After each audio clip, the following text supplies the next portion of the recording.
His reason for becoming a developer is simple. He thought the job would be straightforward as he takes away. Kang Dong-gu, known by the company nickname Max, sits at his desk. The black-haired man's attention is grabbed as someone calls out for Max. A woman in a pink shirt mentions their workspace with a quick click. The brown-haired woman turns around with a curious expression. She explains she arrived early to look at code on her first day in the department. She notes it is early and asks when Patrick arrives, learning he comes in at time. Max feels awkward and decides to act natural by putting on his headset. She suddenly shouts out, causing both of them to jump in their seats. She asks about the development guide, and a nervous Max explains he wrote the draft. She compliments his thoroughness and organization, causing him to flinch. Max wonders who told her that and worries about the upcoming conversation. She smiles and asks to be called Joy comfortably without formal titles. Max groans in frustration, feeling overwhelmed by the social interaction. A coworker invites Joy for coffee and she agrees to treat everyone despite having a full cup. Max declines the coffee offer and Joy views him as a considerate person. Joy radiantly suggests caffeine-free tea for next time, leaving Max feeling completely overwhelmed. Sunlight glints off the storefronts along a busy city street. Joy is a highly sociable front-end developer with 5 years of experience. Max eats lunch while reflecting on her diligence and high social media following. Max watches as cherry blossoms fall, creating a serene and thoughtful atmosphere. Joy walks cheerfully through the falling petals with a jacket over her shoulders. A coworker with glasses expresses surprise that Max cannot have caffeine. Outside a coffee shop, Joy asks the group to book a meeting room for the afternoon. She waves and thanks them, emphasizing that any available room will work. Max stands alone outside the shop, staring off in silence. He tears open a snack stick, thinking about the lack of decaf options. He eats the snack while questioning why Joy asked him to book a room. Walking back, he realizes he is nearly at his 1-year anniversary at the company. He considers looking for a new job, but notices Joy's laptop screen is still on. The screen displays a recruitment advertisement for various IT professional roles. Max is shocked to find a job search site open on her computer. He sees her application submissions and interview schedules, realizing she is preparing to quit. He finds it scary that she was planning to leave while acting friendly. Max wanders through the office aisles, lost in variety. Other employees whisper about him as he walks past, making him feel frustrated. He sits down and tries to ignore the situation, telling himself it doesn't matter. He recalls her earlier offer to go downstairs for a drink. Joy appears breathless and concerned as she stands in the office. Her decorated laptop sits closed on the desk next to some coffee pucks. A heavy silence falls as Joy stares ahead with a look of deep concern. She finds Max asleep at his desk wearing a bear-themed eye mask. A coworker with braids asks why Joy left in a hurry, but she deflects. A phone vibrates on the desk as the time reaches 12:55. Max wakes up feeling groggy, wishing he had napped longer. He spots a coffee cup from CMOC Coffee placed on his desk. Joy tells Max the drink is for him as she stands by his best. She gazes at him with a serious and unwavering look. Max breaks into a nervous sweat, wondering why she won't stop staring at him. He covered her laptop to hide her secret. Max explains he covered her screen to protect her privacy, leaving Joy shocked while he privately questions his own sanity. Max explains he acted out of consideration to avoid a hassle, nervously wondering if he upset her by interfering without being asked. Joy stares ahead intensely, making Max worry that she might be angry about him touching her personal belongings. Max sweats profusely while regretting his nosy behavior. Both characters share a moment of mutual silent tension, with Max wishing he had simply pretended not to see anything. The brown-haired woman sits quietly at her desk. Joy smiles radiantly and compliments Max's bear-themed sleep mask, asking where he purchased it. A bewildered Max stares as Joy asks him to share. The office skyscrapers loom over a troubled Max. Joy looks down thoughtfully as a quick click sounds. Joy gazes forward curiously. Max arrives early at a watch displays precisely 8:04 a.m. Max notes that the rest of his team usually arrives much later in the morning. Max settles in to refactor code while sipping from his seahorse mat. Max enjoys the mornings. Joy sighs contentedly while enjoying a snack at her desk. She stops mid-bite with a look of surprise. Max looks exhausted and flatly rejects her offer. Sunlight reflects off the glass of tall office buildings. Coworkers gather around Joy's desk for a lunch can chat. Max puts on his headphones to block out the noise, wishing his colleagues would socialize elsewhere so he could nap. Max listens as a coworker points out that Joy has been arriving much earlier than usual. Joy claims she is adjusting her schedule to improve her work-life balance, praising the flexibility of her new team. Max cynically assumes Joy is A coworker asks about Joy's recent half-day and emergency leave. Joy awkwardly claims she has been busy preparing to move, while Max lets out an annoyed sigh. Fingers tap rapidly across a mechanical keyboard. Patrick confidently asserts that Joy is definitely taking time off to attend job interviews. Patrick notes it is currently hiring season and finds Joy's frequent absences suspicious, mentioning he would consider leaving too if not for his wedding. Max wonders if Patrick dragged him to the roof just to gossip about their coworker. Patrick jokingly suggests betting money on whether Joy will resign, but Max just finds his Max notes Patrick's sharp instincts before the subject changes. Patrick suddenly asks Max to handle a 7 p.m. software deployment. Patrick explains he needs to visit a realtor for his new home. Patrick smiles cheerfully and offers a canned coffee as a gift in exchange for the favor. Max is visibly trembling with rage at the request. Max types furiously at his desk, swearing to eventually get revenge on Patrick for the extra workload. Joy reminds Max that he shouldn't consume caffeine, but he insists the can is just for display. Joy seriously suggests getting him a non-caffeinated drink next time, which Joy notices a notification. Max reflects on how Patrick essentially forced his responsibilities onto him. Max asks why Joy is still working late, and she explains she got distracted analyzing code. Max remains skeptical of Joy's apparent dedication. Joy hesitantly asks Max if switching jobs during a busy period would be considered a selfish move. Max reacts with shock to the question, prompting Joy to quickly claim she is describing a friend's situation. Joy continues the story about her friend while Max realizes. Joy explains that her friend feels conflicted about leaving teammates behind during a busy time at the company. Max notes that Patrick already suspects her and thinks she needs to be less obvious about her plans. The brown-haired woman notes that people should accept better career offers if they receive them. Joy asks for confirmation while Max lets out a frustrated groan. Max worries about his past arrogance before a notification sounds and Joy announces the completion of a quality assurance check.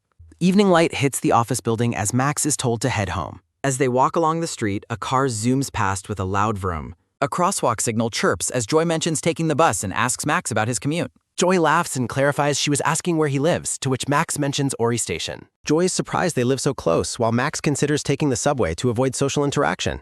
A green traffic light shines as Max reflects on the awkwardness of the situation. A rustle comes from their bags as Max considers putting on his headphones. A few candies fall into his open palm with a soft clatter. Joy offers him chocolate, and he offers his thanks in return.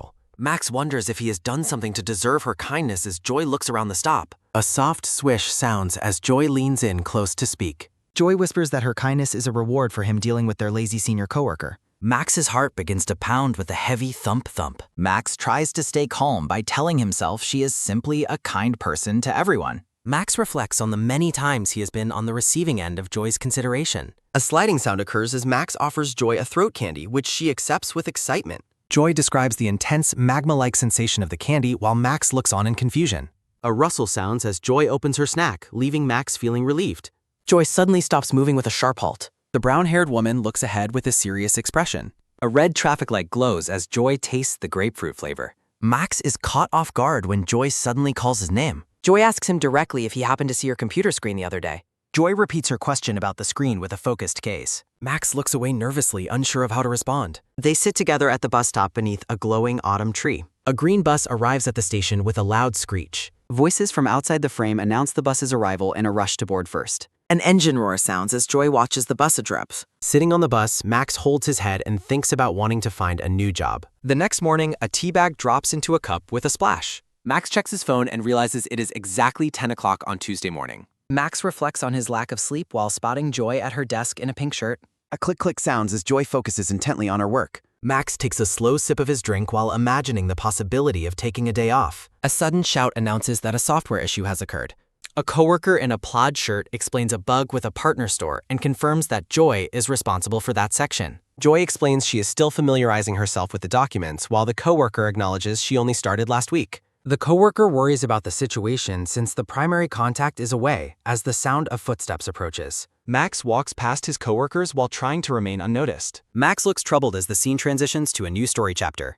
Joy explains her technical findings regarding the database and a library issue, while a surprised Max notes her incredible working speed. Max takes a sip and feels frustrated about working on a project that isn't his responsibility, especially without overtime pay. He pauses and realizes his frustration isn't the real problem currently on his mind. Max recalls Joy's serious question from the night before regarding her laptop screen. A gulping sound follows as Max wonders if Joy is testing him or playing a psychological game. Max decides to maintain his innocence, but he reacts with a sudden flinch when Joy brings up their bus stop conversation. Joy laughs and asks Max if he thinks she did it as he sits trembling with his seahorse mug. Joy reassures him that the screen incident was nothing and tells him not to worry, just as a sharp clatter sounds. Joy frantically asks if he's okay while Max stares at the broken pieces, muttering that his hand just slipped. Max tells himself to get it together, wondering why he's so nervous when he hasn't done anything wrong, as Joy warns him not to touch the glass with his bare hands. Joy gazes at Max with a silent, expectant look. Joy reaches out to tap Max on the shoulder and asks him to look at her as he flinches away. Max nervously glances toward her out of the corner of his eye. Max kneels to clean up the mess as Joy watches him with a warm smile. Joy leans in close and directly asks Max if he saw her screen, causing him to look absolutely terrified. A sudden splash of red appears as Max cuts his hand on the broken glass, much to Joy's horror. Max cries out in pain while Joy's voice frantically checks to see if he is all right. Max puts the broken pieces into a bin, apologizing and admitting that he saw her screen because it was right there, while Joy tells him he has no reason to apologize. Joy places a cup of water on the desk and tells a bandaged Max to hydrate, mentioning she's actually grateful he noticed her situation. Max insists that he hasn't told anyone else about her secret, while Joy laughs softly and says she understands. Joy looks saddened and claims she should be the one apologizing, noting that everyone is desperate for help while she is already planning to leave. Max reassures her that everyone has their own reasons for leaving, privately noting that he was planning his own exit anyway. A rustle sounds as Joy picks up her cup and asks Max if he ever feels like he is just stuck, catching him off guard. Joy reflects on her early years working overtime every day until she eventually found the work too easy. Joy's internal thoughts reveal that she felt comfortable but unsettled as her performance began to stagnate despite her growing experience. Joy admits she feels like it's time for something new, but wonders if she is just becoming too comfortable where she is. Joy explains that she decided not to wait and just try for a change, even though she eventually got caught by Max. Joy laughs and asks if she is sharing too much information that he didn't even ask for. Max looks at her with a quiet, thoughtful expression. Joy looks away, thinking that Max's dedication to learning is impressive. A rapid tap-tap sounds as Max works on his laptop, admitting he admires the fact that she is a lifelong learner. Joy listens as Max tells her he thinks her refusal to settle for mediocrity is great. Max continues, stating that no company is responsible for a person's life, so it's perfectly fine to prioritize one's own goals. Max nervously wonders if he's overstepping as he explains that the company won't change just because one person leaves. Joy gazes at Max with a soft, affectionate look. A soft squeeze sounds as Joy grips her cup and thanks Max for his unexpected support, calling his words impressive. Max suddenly shouts that he fixed the problem, startling Joy. Max explains the issue was a library version conflict, mentioning that Joy's earlier comments really stayed with him. Max happily checks his work and asks if they can finally go home, unaware of the look on Joy's face. Joy stares at him with a silent, intense focus. Max mentions he's requested a QA and will check for further issues tomorrow. Max reacts with surprise as Joy calls his name. Joy leans in with a bright smile and suggests they start a job change study group together. Max stares at her, completely stunned. Max's mind reels in shock as he wonders what Joy is talking about. Max looks absolutely drained while checking his phone. Max recalls Joy's suggestion of starting a study group together. Max remains silent and looks deeply troubled. A click sounds as Max's phone displays a guide on how to politely reject someone. Max tells himself to take control and be bold as he prepares to speak. A sudden thud sounds as a black-haired woman with glasses taps Max and asks if he's busy, causing him to scream in terror.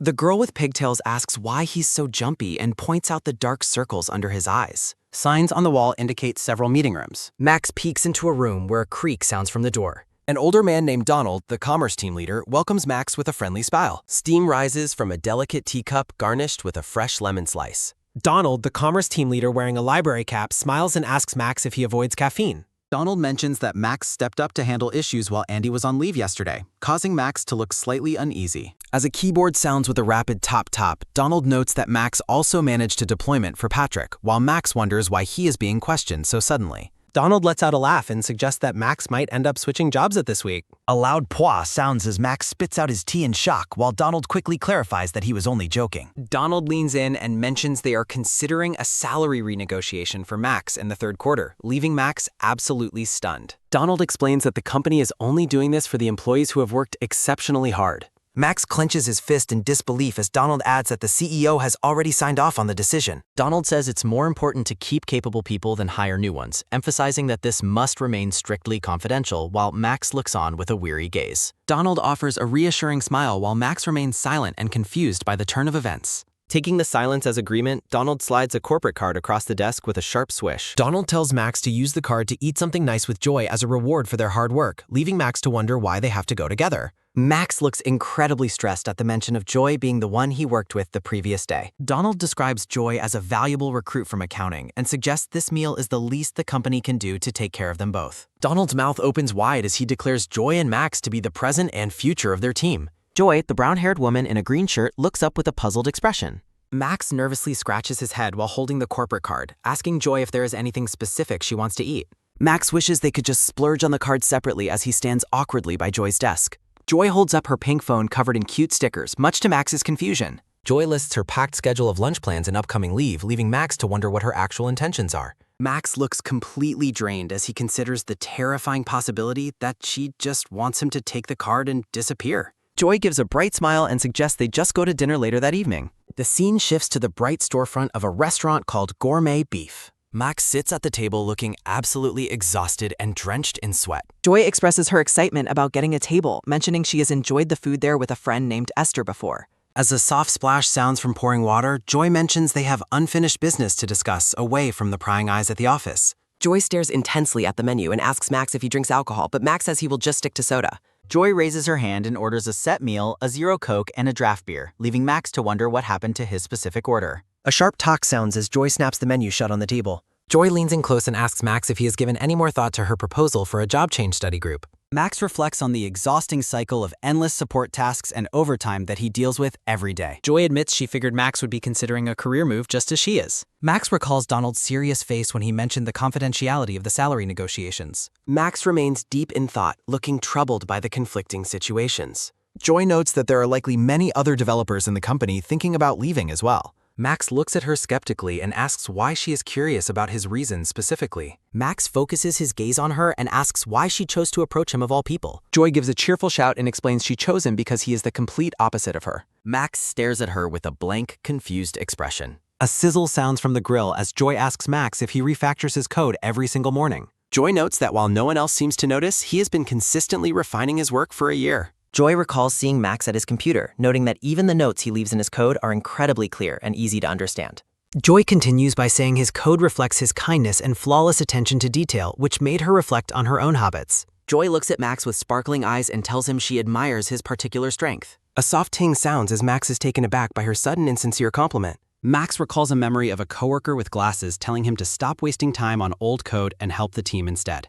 He remembers another coworker telling him that no one in the company actually appreciates his efforts to refine things. Max mutters to himself, trying to process the idea that someone actually sees his work as a strength. Joy enthusiastically announces there is yet another reason why she chose him, much to Max's apprehension. Joy laughs and admits she didn't think Max would ever cross the line, leaving him to wonder if she's drunk and what she could possibly mean. Joy leans in and asks Max not to take her words the wrong way, prompting a confused reaction from him. Joy explains that men with ulterior motives are common in clubs or study groups, leaving Max in a contemplative silence. As Max quietly sips his soda, Joy clarifies that she knows he would never be like that, though he still wonders what she is talking about. Joy gives a bright smile and says she knows he isn't the type to suddenly confess his feelings to her. Max spits out his drink in pure shock as the chapter title reveals it is time for a decision. A dull thud sounds as Max arrives home and announces his return, while a dark-haired woman is visible in the kitchen. The woman asks if he's late again and if he has eaten, but Max simply sighs and says he is fine. A splashy hiss sounds as water sprays from a shower head. A soft creak sounds as Max dries his hair with a towel, reflecting on how he usually spends his nights recharging his dopamine. A sudden chime sounds as Max sees a notification from Joy on his phone, interrupting his plans to catch up on dramas. Max sits on the floor and stares at Joy's message, asking for his decision by the following day. Max remains silent and looks deeply troubled by the situation. Max recalls Joy's smiling face and her comment about him not being the type to confess. Max wonders if that was meant as a compliment and why he feels so uncomfortable about it. Max stares at Joy's social media profile and wonders if he is just reading too much into her words. Max looks at his phone with a heavy, uncertain pace. A sudden thud sounds as a dark-haired woman looms over Max and teases him with a curious look. The woman notes that the girl on the screen is gorgeous and asks who she is, causing Max to react with a startled shout. Max frantically denies everything as the woman moves closer. Kang Suwon, Max's older sister who has a history of job changes and office romances, tells him to never date anyone at work. Suwon bluntly tells Max that he can tell just by looking that the girl is out of his league. A soft thud sounds as Suwon flops onto the sofa and asks Max if he remembers her first job change. Suwon mentions she prepared for her move using a job change study group, a term that catches Max completely off guard. Suwon explains they even built an app as a side project and asks if Max is thinking of quitting, but he says he is only considering his options. Suwon tells him to just stay where he is since no one else would hire someone as antisocial as him, making Max wonder if he should just kill her. Max remains silent as Suwon gives him a serious look and recommends the study group. Suwon sits up with a sudden move and explains that a study group provides a portfolio and side projects that make it all worth it. A A sharp grip sounds as Suwon grabs Max's head and tells him it's better to be prepared so he can escape when things get bad. As the moon shines outside, Soan warns against office romances while Max finds the very idea gross. Tall office buildings gleam under the bright morning sun. During a meeting, a man with glasses notes that they will need developer support for their current timeline. Max rubs his eyes and struggles to stay awake, thinking about how he didn't get enough sleep.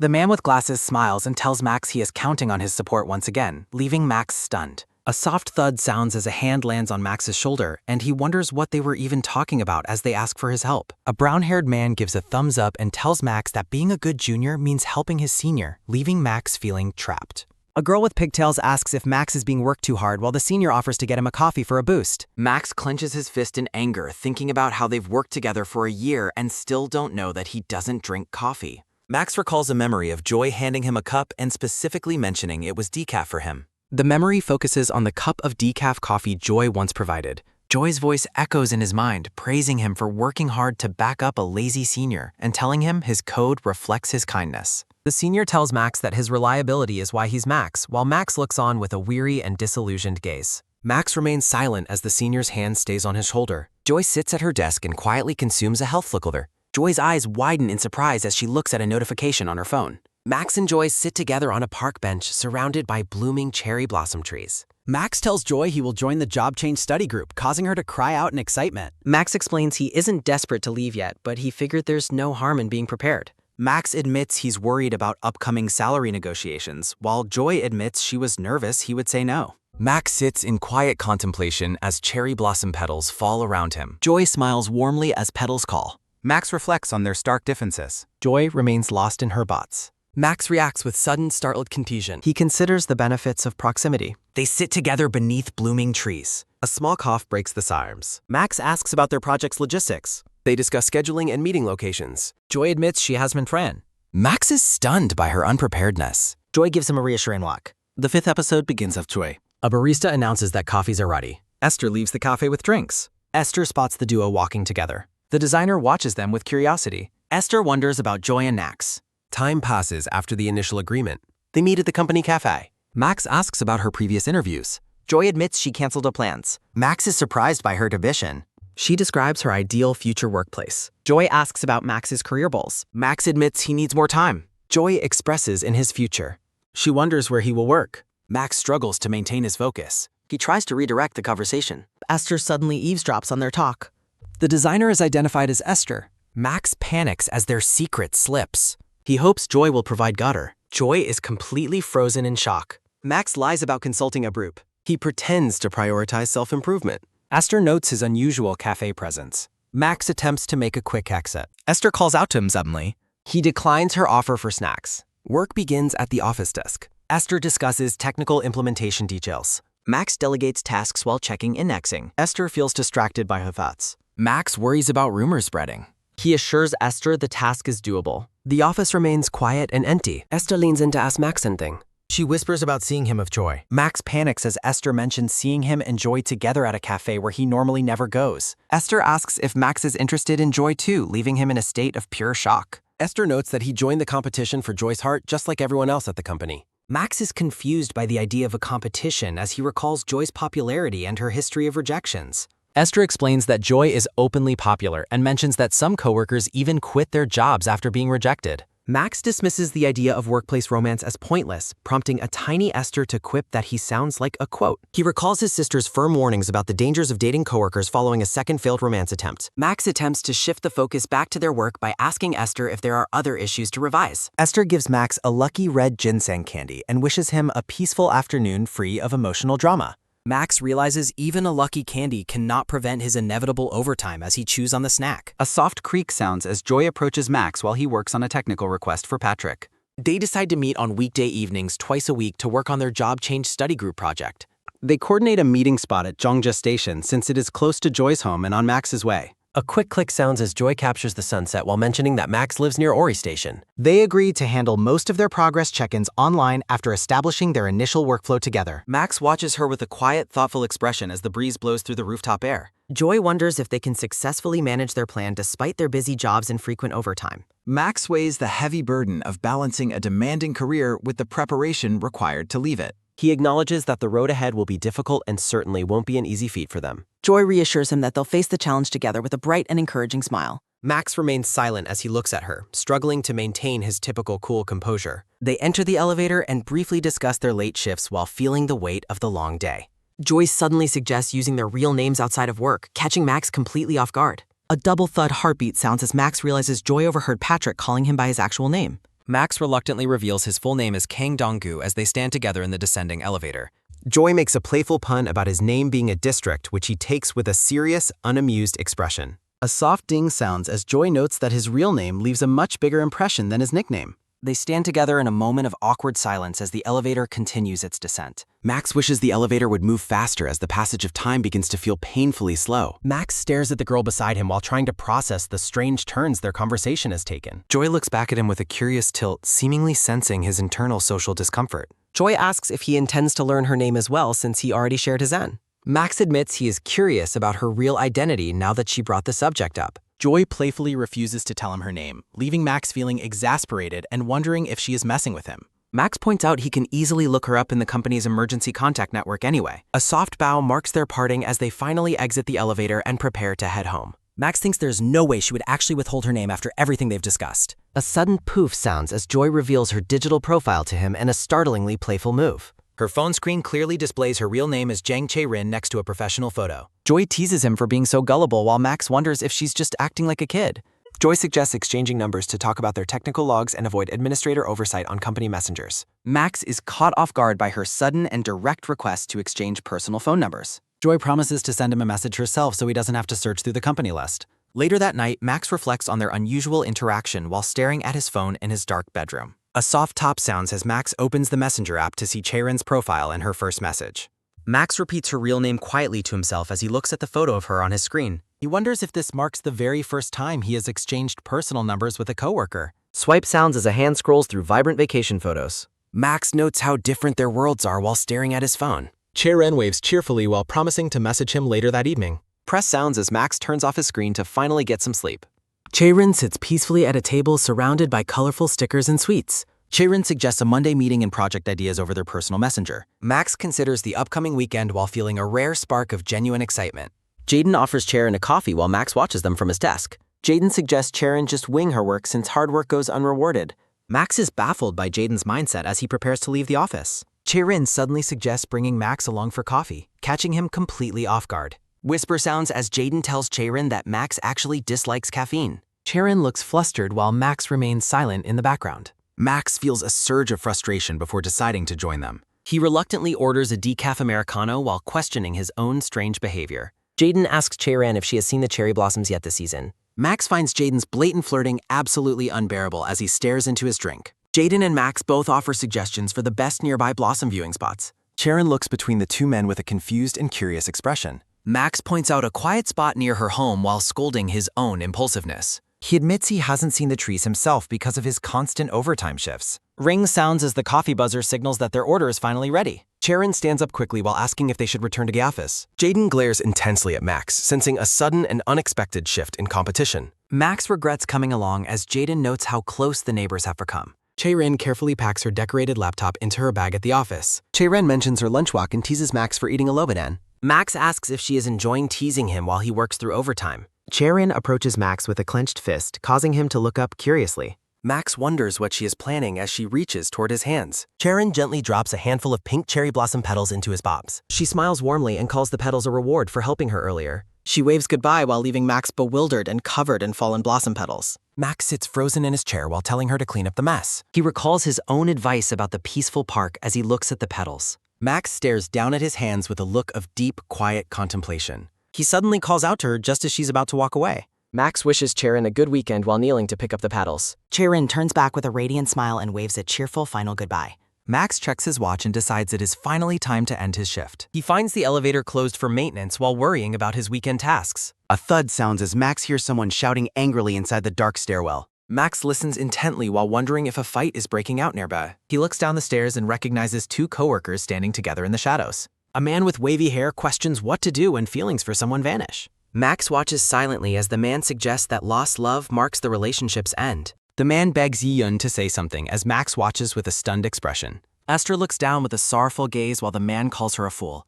Max remains hidden on the stairs while processing the heavy scene unfolding below. The man calls out Esther's name as she remains silent and emotionally distant. Max realizes Esther has her own complicated circumstances, but decides it is best to stay uninvolved so he can finally head home. A quick tap sounds as an earbud falls from Max's hand just as he decides to head back upstairs. Max watches in horror as his earbud bounces down the stairwell with several sharp, echoing taps. The earbud lands right at the feet of the people below, leaving Max completely frozen in a state of shock. A loud thud echoes through the stairwell as the heavy door at the bottom finally slams shut. Max pants heavily as he leans against the wall in the hallway while catching his breath after fleeing the scene. He lets out a long, weary groan while struggling to process the embarrassing turn of events. Max wonders what he did to deserve such bad luck when he finds the elevator closed off for a safety inspection. The scene shifts to the closed elevator doors, which remain under strict maintenance. Max checks his watch and realizes that 20 minutes have already passed while he waits for the area to clear. He cautiously decides to head back to the stairs, hoping that everything has finally quieted down. A memory of Esther looking mournful and deeply troubled flashes through his mind as he descends. Max remains silent and focused as he prepares to face whatever might be left in the stairwell. A loud creak sounds as he runs directly into Esther, who looks at him with a surprised expression while he complains about workplace dating. Max is panicked to find her still there as Esther politely greets him and notes he hasn't left for the night yet. Esther holds up the earbud she found on the stairs while Max realizes with dread that it is definitely his. Max tries to excuse himself quickly while thinking he should just pretend he didn't see anything and leave. A sharp grip sounds as Esther suddenly grabs Max's wrist, stopping him from walking away. Esther holds the earbud up and asks if they use the same model while Max panics internally at being caught. Esther asks why he only has one earbud in his ear as Max struggles to come up with a believable excuse. They stand together in a moment of thick and uncomfortable silence on the dimly lit stairs. Max tries to leave once more, but Esther's voice calls out to him with a heavy and serious tone. A firm grip sounds as Esther holds on to him and demands to know where he's going while he pleads for mercy. Esther smiles beautifully in a radiant scene that marks the difficult end to a long day. A sudden pop sounds as a juice box is squeezed tightly in someone's hand. Esther tells Max she is glad he was the one to witness her most embarrassing moment while Max listens with a stunned expression. Esther praises Max for being professional and discreet as she asks if he is staying against his will, which he awkwardly denies. A dull thud sounds as Max cries internally while desperately wishing he could just go home. Esther collapses onto the table in shame while lamenting how incredibly embarrassing her situation has become. Max feels a surge of intense social discomfort and wonders if he should just disappear right now. Esther reveals that her ex called her clingy and burdensome after everything she tried to do for him. She details the sacrifices she made by waiting late and changing her morning schedule just to be near him. Esther mentions she even distanced herself from other male coworkers because her ex didn't like her talking to them. Max watches her silently from behind while realizing he has no idea how to respond to her confession. Esther admits she even rejected a great job offer just to prevent their relationship from growing apart. Max considers whether clumsy words of comfort are actually better than saying nothing at all in this situation.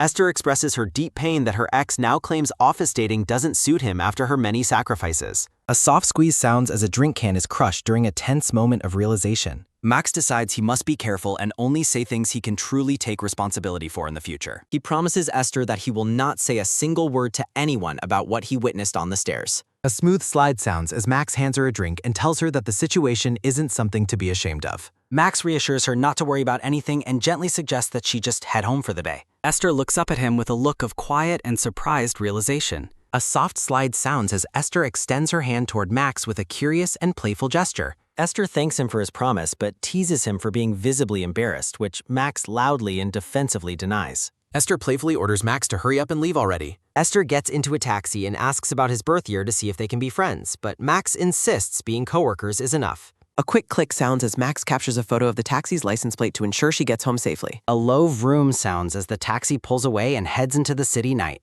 Esther watches Max through the rear window as she departs from the convenience store. A bright full moon shines over the dark, quiet apartment building at night. Max leans forward with a weary expression while reflecting on how truly exhausting his long day has been. Max sits dejectedly on the couch while his sister asks why he hasn't changed out of his clothes yet. His sister casually dries her hair and asks if he can run an errand to a new bakery for her tomorrow. Max stares with annoyance while his sister tries to convince him that the fresh air and cherry blossoms will do him good. A soft glow surrounds the memory of cherry blossom petals falling gently into a pair of open palms. Max gives in and asks for the address while his sister celebrates her victory with a joyful cheer. The morning sun shines brightly through the lush green leaves of a tree. A large crowd of people gathers outside the sleek white building of the newly opened bakery. Max checks a photo of vibrant cherry blossoms against the clear blue sky on his phone. Max stands in the massive queue and realizes his sister tricked him into waiting in an insane line. Max looks down at his vibrating phone with a curious and slightly confused expression. A sudden incoming call from Charon appears on the screen, catching him completely off guard. Max is visibly shaken as he wonders why his coworker is calling him on a Saturday morning. Charon holds her phone with a wide, excited grin while wondering how Max saved her contact info. Her phone screen reveals that she has Max saved under the playful name of local Seongnam boy Donggur. Charon stands right behind Max and laughs while comparing their very different contact names for each other. Max is paralyzed with embarrassment as he realizes she caught him lurking in the crowd. Charon beams with a radiant smile while holding her stylish blue handbag and pink phone. Charon finds it incredibly sweet that Max is running errands for his sister, though she jokes she would never do the same. Charon mentions that she lives nearby and expected the new bakery to be a popular spot for the local dessert festival. She happily talks about the beautiful cherry blossoms she saw at the park while Max listens in stunned silence. Max realizes that Charon likely went to the specific park he recommended to her earlier. He looks down with a bead of sweat, wondering if her visit was actually influenced by his suggestion. Charon asks if he wants to grab lunch together, but Max awkwardly declines by claiming he has plans with his parents. Charon tearfully waves goodbye and tells him she will see him at the office next week. A series of messages in the family group chat reveals that his sister's in the ER and his lunch plans are canceled. Max stares blankly at his phone while processing the cruel irony of his current situation. The scene shifts to a modest storefront with a sign that reads, "Our Neighborhood Snacks." Max sits alone at a small table inside the snack shop and receives a humble meal from the server. He eats his simple meal while bitterly regretting that he turned down a lunch invitation from someone who likely would have paid. Max eats his noodles in silence while Charon suddenly walks past the window with her shopping bags. Max freezes mid-bite as his eyes go wide with the sudden crushing realization that he has been caught in a lie. Charon stops and stares through the glass at Max, her expression unreadable but intense. Charon looks away with a cold, hurt expression that makes the atmosphere feel heavy and awkward. The afternoon sun shines over the snack shop as Max lets out a defeated, miserable groan. A modern city building towers into the sky as the new chapter title, Parsing Error, appears. Charon works diligently at her computer with a serious and distant look on her face. Max watches her from his desk and realizes with a sinking feeling that she is definitely sulking. He recalls the awkward moment at the snack shop and worries that she thinks he deliberately avoided her. Max considers showing her his family group chat to prove he wasn't lying, but then hesitates at how desperate that might look. A calendar notification pops up on the screen reminding him that their study group session starts today. Jaden leans over and tells Max to head home on time for once, causing Max to grit his teeth in irritation. Jaden gives a cheerful wave while Max internally fumes at the man's sudden and suspicious kindness. Max nervously tries to strike up a conversation with Charon about their encounter over the weekend. A coworker with glasses interrupts to tell Charon she needs to join a meeting immediately to cover for Esther. Max's face darkens with a somber shadow as he tells Charon he has absolutely nothing to say after all.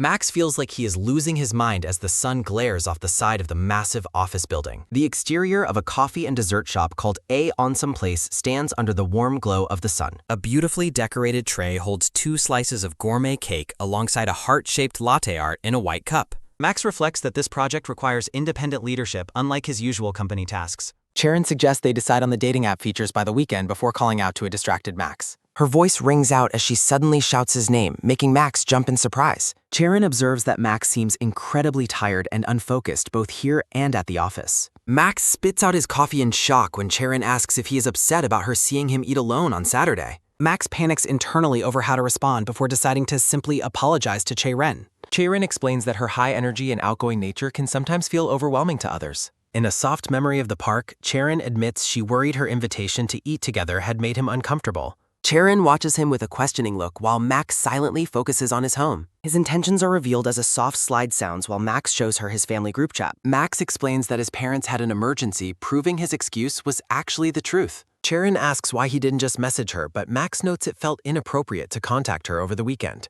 Max explains he didn't say anything at the office because she seemed busy, leaving them in a moment of questioning silence. Charon's hand hits the table as a quick tap sounds while she declares the misunderstanding a mutual fault. Charon playfully argues that Max is more at fault, leaving him confused as to why. Charon shouts about how much she worried all weekend, startling Max with her sudden outburst. Charon admits she feared she had overstepped, prompting Max to note that she overthinks despite her confident appearance. Charon demands a meal as an apology, and Max quickly agrees while suggesting they get chicken.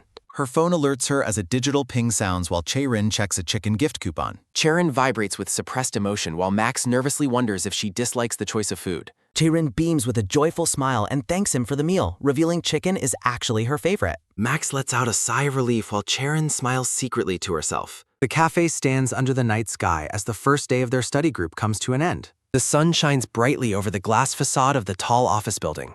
Max arrives at work with a tired yawn while reflecting on his hectic weekend and Monday. Mickey beams with a theatrical expression while praising the commerce team for their hard work. His hand extends as a smooth motion sounds while Mickey invites questions about the project preview. Mickey introduces Andrew, a business developer and Esther's ex-boyfriend, as the person to contact for help. Her fingers hit the keys as a rhythmic tap sounds while Esther asks if everyone is doing okay. Max sweats profusely while his mind goes blank during a moment of intense focus. The room is filled as rapid typing sounds while Max frantically hits keys and internally screams for help. Max stares at his screen with a dark, troubled expression. Esther talks animatedly to coworkers from a different team while Max watches from a distance. Esther's eyes widen in a sepia-toned moment of confusion and disbelief. Max watches the office drama unfold with a worried and uneasy frown. Max pinches his cheeks and tells himself to mind his own business and stay out of other people's affairs. He resolves to be quiet as a bright flash sounds while Max vows to remain a bystander. Max is startled by a sudden, light tap sounding as Esther touches his shoulder. Esther teases Max for slacking off before playfully ordering him to follow her somewhere.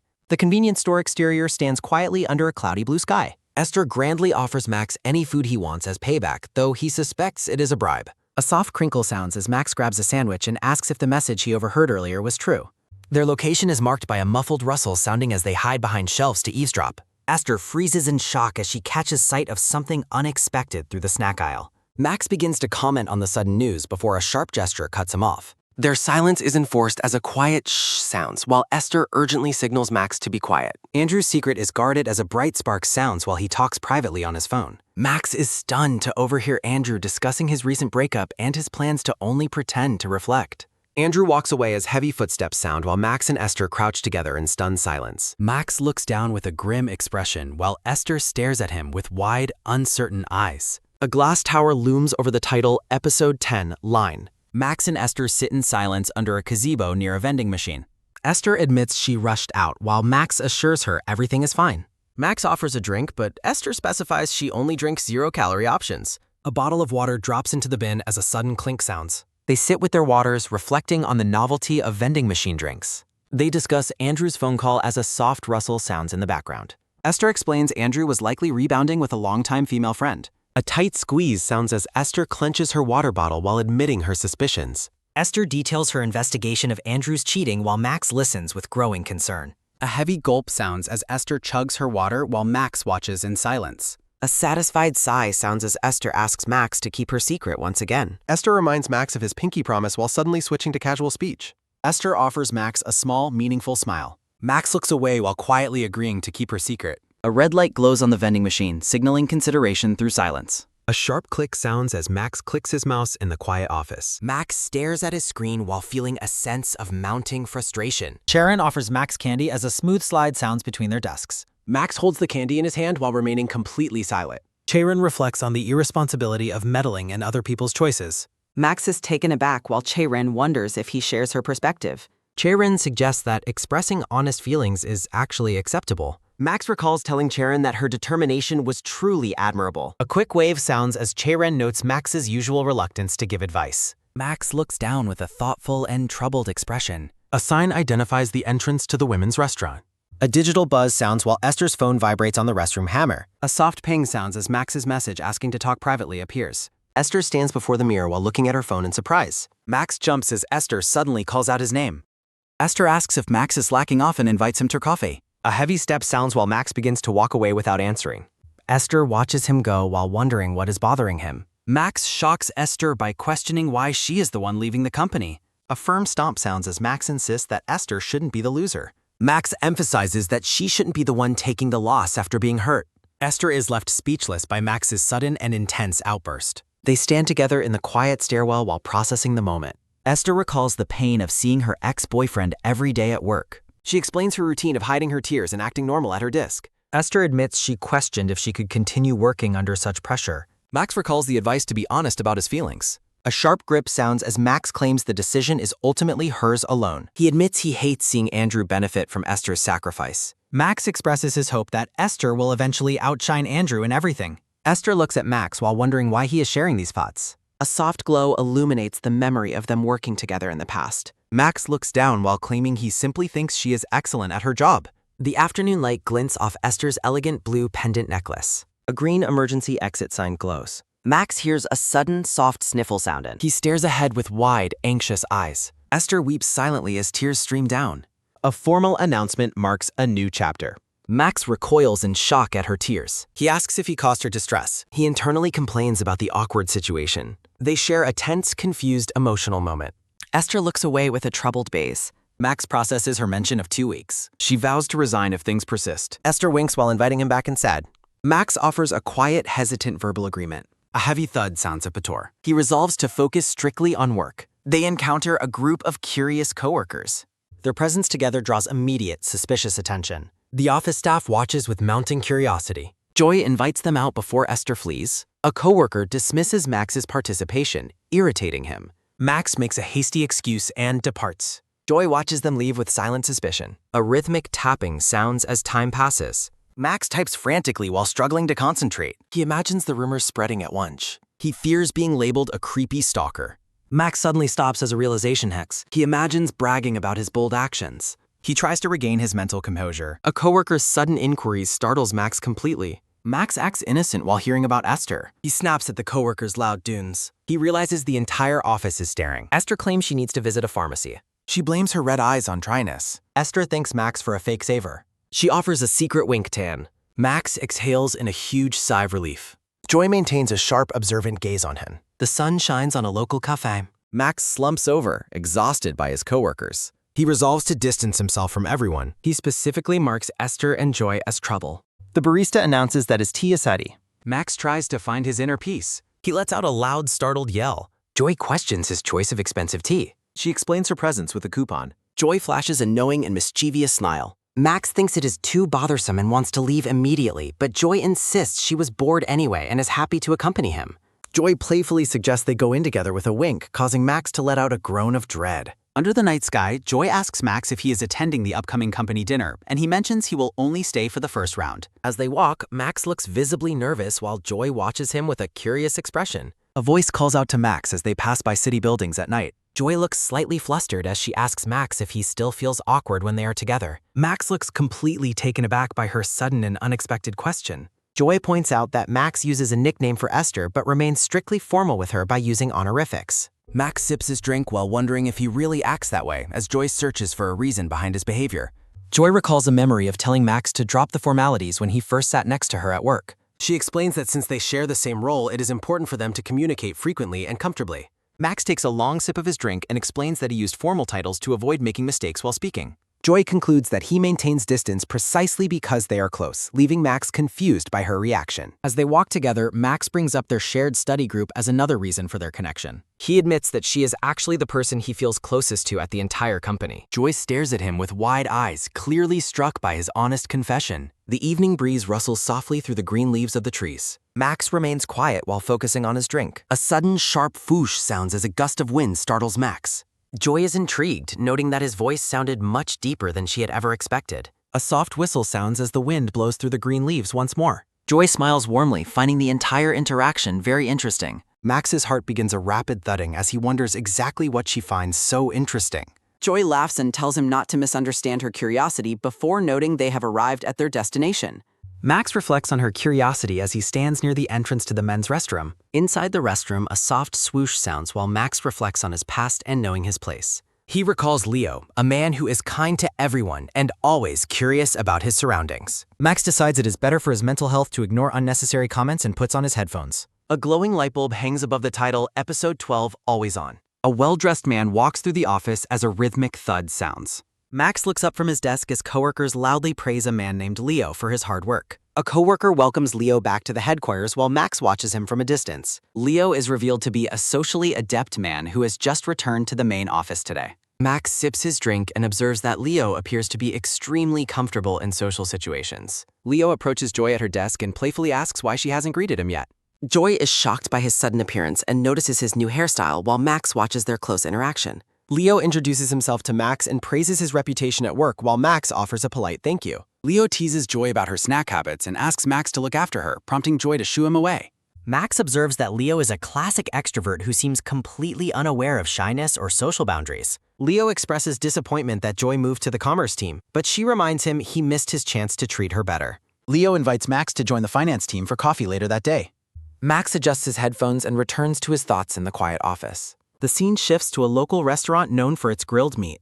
A sharp sizzle sounds as the team gathers around a table to grill meat and socialize. Max sits quietly at the dinner table while the others engage in lively conversation. A coworker mentions old rumors that Joy and Leo used to be a couple before she changed teams. Max takes a slow sip of his drink while listening to the gossip about Joy and Leo's compatibility. Leo is further praised for his impressive dedication to his master's degree after work hours. A coworker asks Max for his opinion on whether Joy and Leo make a good couple. Max bluntly agrees that they suit each other much better than Jaden did, causing the coworker to laugh in agreement. Max leaves the restaurant feeling completely drained by the long company dinner. He jumps in surprise as he discovers Joy crouching alone outside the building. Max insists on maintaining strict professional formalities since the work dinner is technically still ongoing. They exchange excuses for being outside while the moon shines brightly over the city. Max is secretly impressed by Joy's dedication as she handles work calls late into the evening.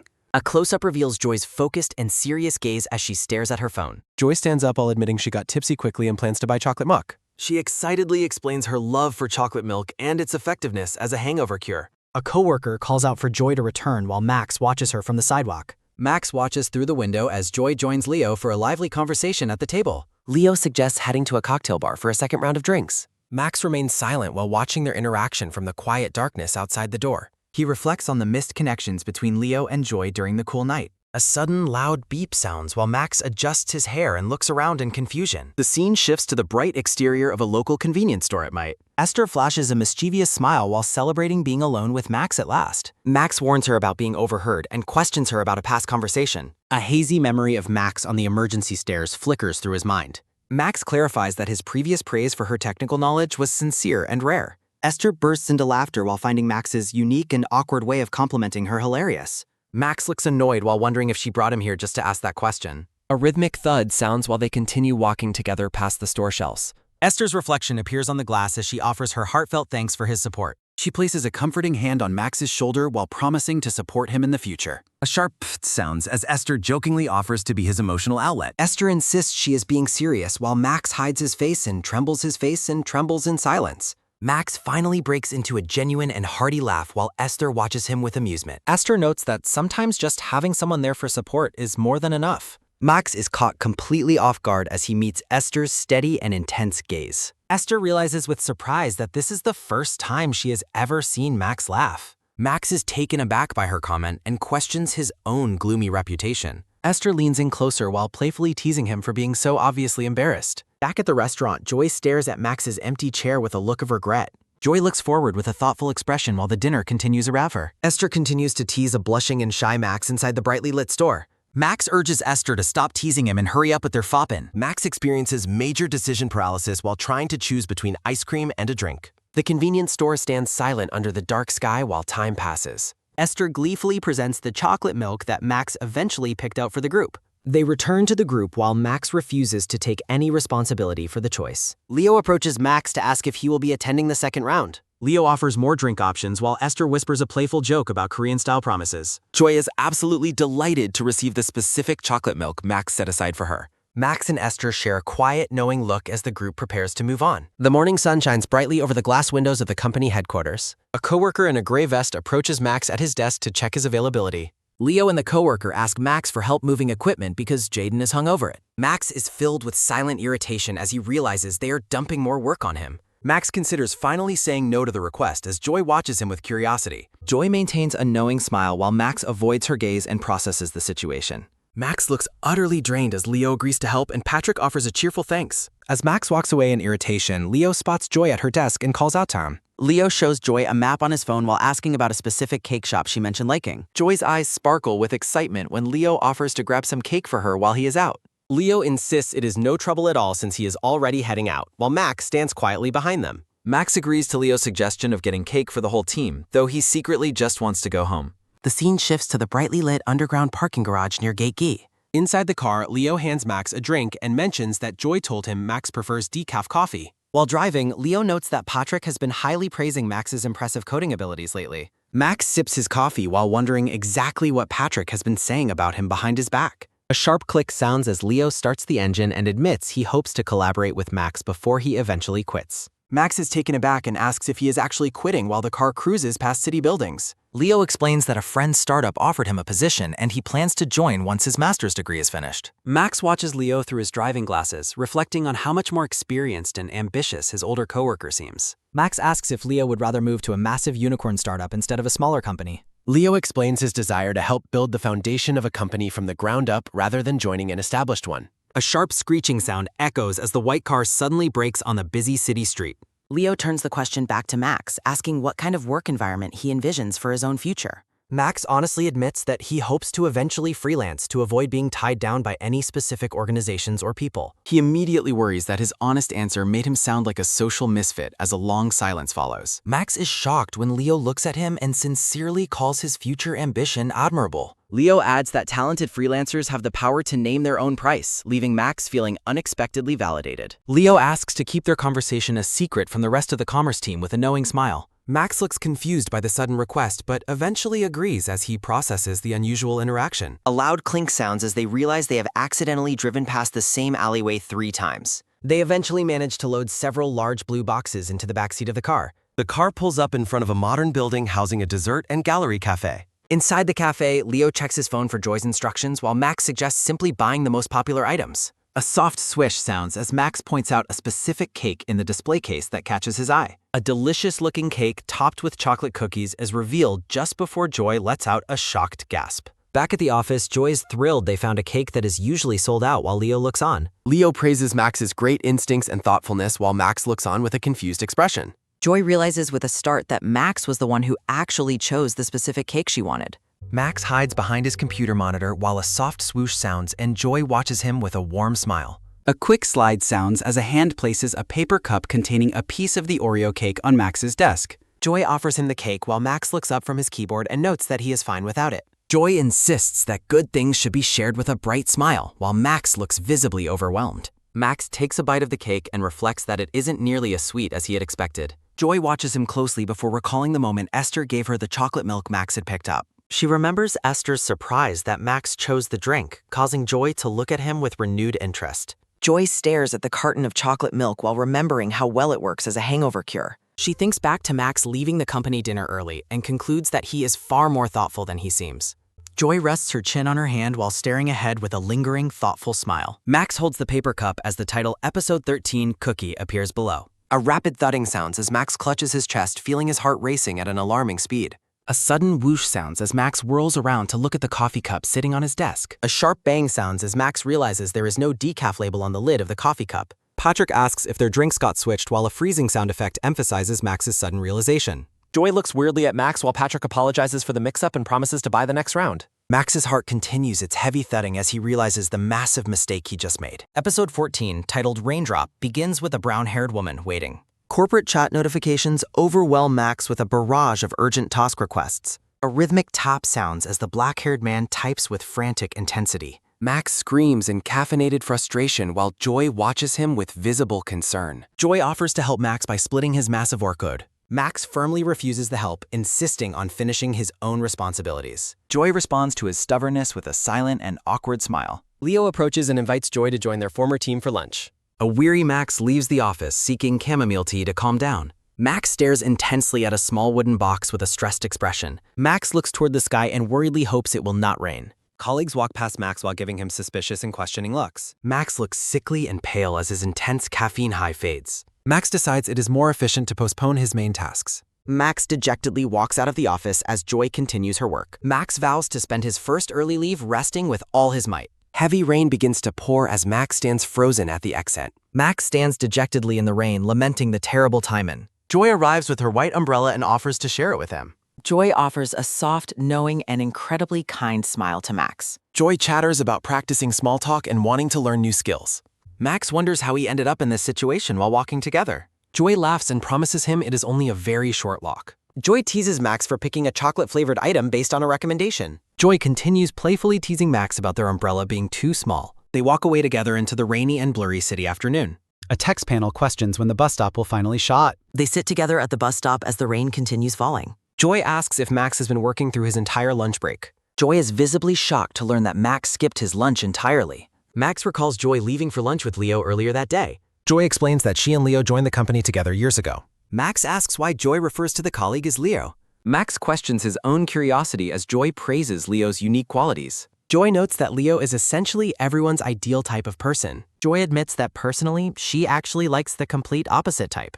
A silent moment passes between them as they sit on the bench. Joy quickly clarifies that someone like Max is better for working together. Joy tells Max not to misunderstand the meaning behind her words. Max assures Joy that she does not need to worry about misunderstandings. Max reflects on his internal feelings versus his exterior while waiting. Max's bus arrives and he thanks Joy for sharing her umbrella. Joy bids Max farewell and tells him she will see him the Mattel. Joy reveals that she prefers the opposite type, specifically someone like Donku. Max reflects on his feelings compared to how most people feel. A soft thump sounds as Max clutches his chest on the bus. A rhythmic thump sounds as Max's heart begins to race wildly. A blonde woman approaches Joy and asks if she wants a blind date. The blonde colleague mentions a senior who saw Joy in an Instagram post. Max sits alone with headphones on, lost in his own deep thoughts. A social media post shows a group of friends enjoying a night out together.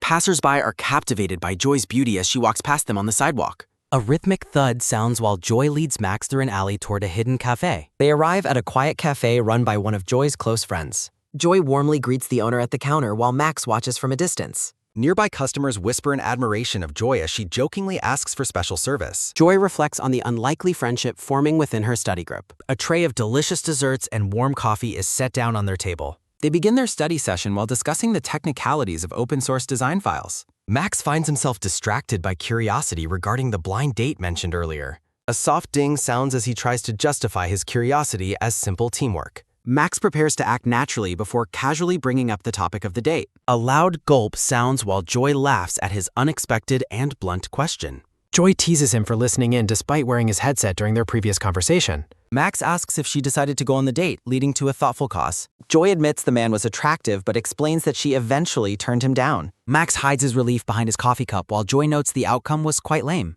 Joy emphasizes her focus on career development and her preference for organic, natural encounters. A sharp pfft sounds as Max spits out his coffee when Joy clarifies her eating. Max questions the difficulty of maintaining a relationship while working and job hunting. Joy suggests office romances are a viable option, but Max reacts with immediate disgust. Joy is surprised by his intense reaction and asks why he is against workplace dating. Max lists the high risks, including the messiness of a potential breakup and loss of focus.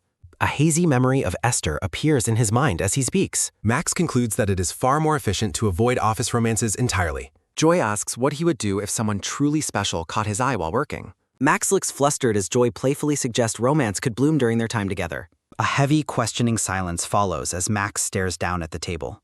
Max admits he has never actually experienced that kind of romantic attraction before. He insists that he views work strictly as a place for working and nothing more. Joy asks for his opinion on her views while Max worries he sounded too serious. Joy reveals she thinks office romances sound fun and incredibly romantic. She whispers that it sounds thrilling, leaving Max completely stunned by her confession. Max panics internally while wondering if she is already dating a coworker secretly. He reflects on his own high standards and why he remains undrawn to anyone. Max recalls Joy frequently getting hit on and realizes her standards must be exceptionally high. He thinks that any partner Joy chose would have to be on a different level. Max remembers Joy telling him she thinks someone like him is the better choice. He scolds himself for his heart racing and dismisses the comment as a professional compliment. Max suggests they leave immediately despite there being plenty of dessert left on the tray. He questions his own erratic behavior as they walk toward the exit. Outside, Joy asks if Max is cold after noticing his pale and shaky appearance. They walk together toward the station while discussing their travel routes home. Max asks about the next study session and learns Joy is taking a day off.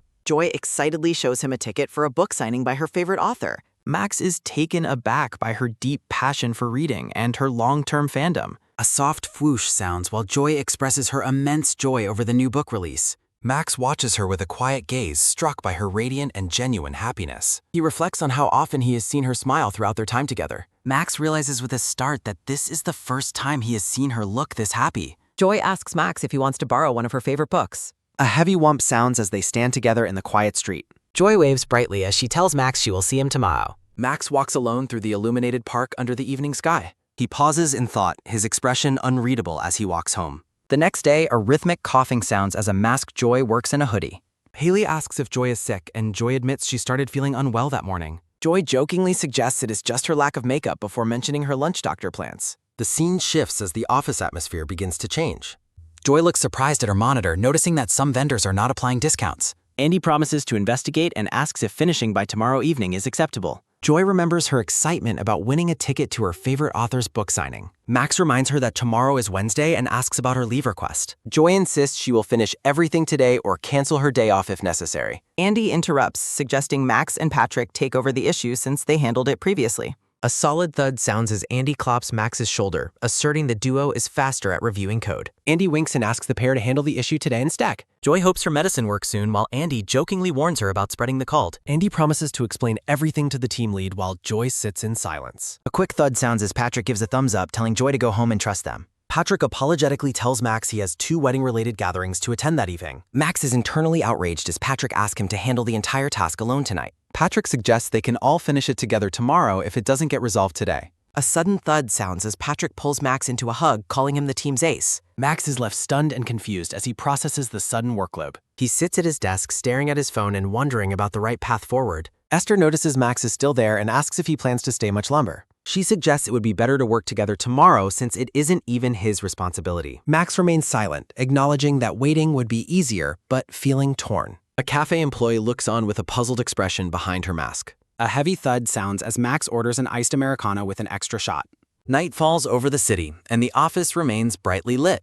Max rubs his eyes in exhaustion, realizing that Joy really was sick. He recalls Joy's radiant smile as she talked about the new book release. He looks down at his desk, his face weary from the late-night waiter. The moon shines over the Code and Canvas office building late at night.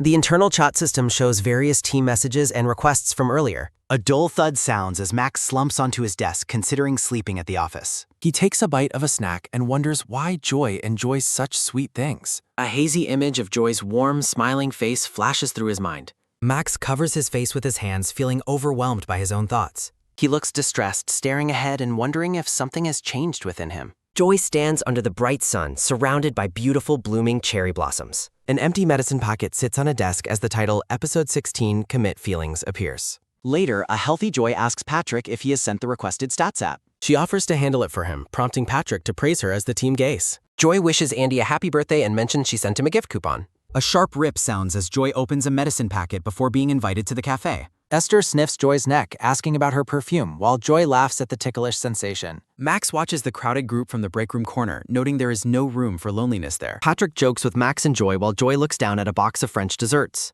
Joy offers to share the dessert with Max while mentioning she brought it for him. A dark screen reflects a person working, symbolizing a lonely struggle with burgeoning feelings. Max coughs repeatedly while vowing to stay on his guard against his own emotions. Joy walks away happily, holding a cold coffee and looking back over her shoulder. The title for episode 17 appears as Try-Catch against a backdrop of Joy walking away. Max watches Joy work and laments their perceived incompatibility despite her good mood. Joy leans in to whisper a question about when their next study session should be. A quiet shuffle sounds as Max startles and suggests they wait until next week. Joy cheerfully agrees to check her schedule and let him know her availability sem. Max despairs over the difficulty of falling for someone he believes is unattainable. Max wipes his hands with a cloth, determined to clean up his messy emotions. A heavy thud sounds as Max resolves to delete his pointless feelings permanently. He looks at his clean office desk, deciding a change in environment is necessary. Joy spots Max and asks if he is heading home tonight. Max gives a short, awkward confirmation as they prepare to leave the office together.